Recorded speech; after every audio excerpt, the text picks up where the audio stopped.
Eric, I know that's obviously not what you're looking for. Just what was your overall assessment? We're through three SEC games. We're not playing. We've been here 4 years, and we've been a team that's been super tough-minded. We've been a team that competes. We've been a team that battles. We've been a team that has grit, and we have not done that this year at all. Today you guys got to a really bad start. You switched to the zone. It worked for a little while, but how'd you think the zone worked? And I'm trying to remember the last time you played a zone. Yeah, I haven't played zone at all since I've been in college. But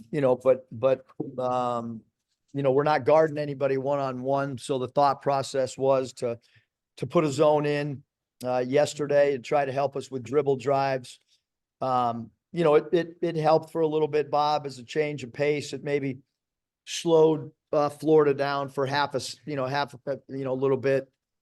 But just as in any zone and man, you got to be able to guard either the guy in your area or the guy you're assigned to, whether it's man or zone. And our inability, to play defense, to take away the three really doesn't matter. I mean, we gave up, 9 threes the other night. Playing Georgia when we were man to man, we went zone tonight, gave up 9 threes. And, we need to play with like our past teams have. And this group just does not grasp concepts, whether it's man or you put in a zone. So really happy with the play of Layden Blocker and Joseph Pinion. Those guys, one of them's +2, one of them's -1.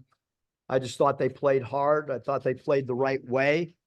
And their numbers are indicative of that. That's why their plus-minus is what it is. And it wasn't like they just played insignificant minutes. I mean, those guys did play 21 minutes and 24 minutes. So proud of our 2 young guys on how they battled. And Dave, sorry, go ahead. Come back to you, Bob. Yeah, Eric, you just mentioned, Pinion and Blocker there. I mean, does their play maybe give you something to think about in terms of like switching up, the rotations moving forward here in the next couple of games? Well, Hutch, I think we've changed up a lot of things, a lot. I mean, I think we've changed the starting lineup. We've tried different things, but certainly those 2 young men tonight, because they played hard, we'll probably look to go to them earlier than we have in some of these past games. At some point, you're going to play some young guys. And, certainly tonight, that's what I look to do. And,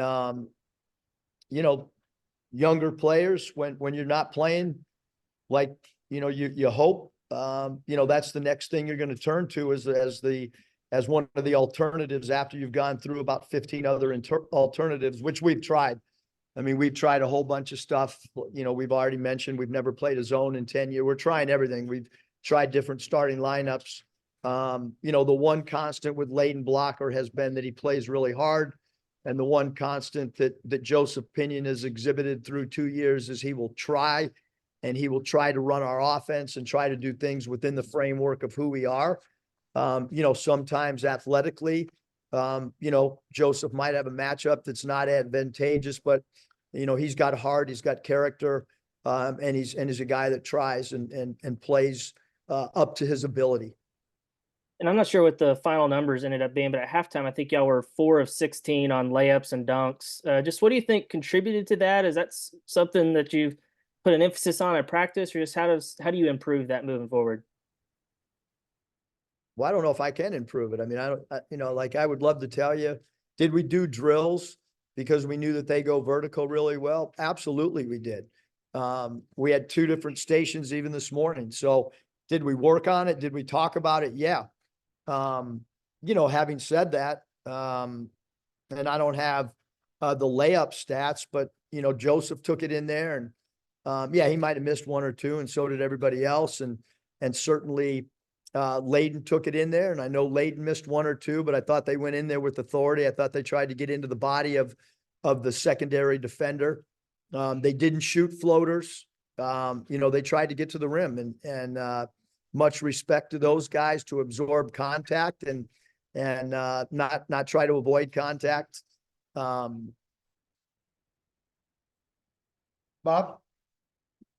Yeah, Eric, according to Stat Broadcast, it was 10 of 28 on layups, 3 of 5 on dunks. I know TV took one in there, maybe got fouled and didn't get the call, but Bob, I can't teach making dunks and layups. I mean, there's a lot of stuff that I got to do a better job with this group, but finishing around the rim, doing it with physicality is something that we got to get better at.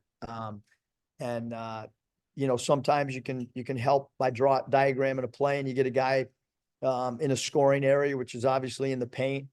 And then at some point, you know, you got to finish in there as well. So we'll continue to try to drill it. We'll continue to show it on film. We'll continue to try to talk about it. You know, and then we'll just continue to try to develop some of our younger guys as well. and I know you and Todd Golden are friends. That doesn't mean you don't hate losing to him, I'm sure. But just what you think of the way Florida bounced back from a pretty rough game at Ole Miss, and Kugel, I guess, barely played, and he had a big game day. Kind of what you think of Florida overall, and then Kugel in particular. Yeah, I thought, you know, Riley played great. He's a super talented young man. And you know, Todd Golden, I've said it over and over. I think he's one of the best coaches in the country. I think it was a great hire by Florida, by their athletic director to you know, to give someone an opportunity who was at the University of San Francisco. That's a great identification by an administration to identify a really good coach who was young, who was not from the area. And you know, much respect to Florida's administration to make a hire that, you know, with somebody that's for sure outside the box in the SEC, and he's going to prove over time that he's one of the best coaches in the league. And then I know we've talked, you guys have been through these road starts before, different team, different season, but the one common denominator is you know, you've been through this. Kind of how do you try to navigate this now and get things turned around? And do you feel like it's doable, realistic? Well, this group is, you know, does not have the characteristics of our past 4 years. I mean, you know, you can see that. And, you know, we have a lot of holes in a lot of different areas. You know, so our job as a staff will be continue to do what we can, try to provide teaching points, to try to, you know, continue to give scouting reports that are effective. You know, and that's what we're supposed to do is continue to try to get guys better and get the collective whole better. And also Davenport, what you gave him a start, obviously he seems to bring energy. What'd you think of his game?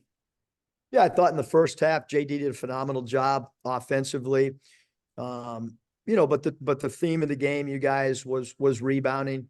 You know, that was the one thing that I told the team that I thought if we out rebounded them, we would win the game, and that was the sole focus that we could try to control. And you know, JD played 25 minutes and didn't have a rebound, and then his plus minus, you know, his minus 25, but while he was on the floor, but he did a great job offensively. He scored 13 points in the first half. And the thing with JD is he's got energy. He's got a good vibe about himself. He's a really good young man that you know, is playing with effort and energy. It's just, you know, tonight we needed rebounding, you know, from everybody.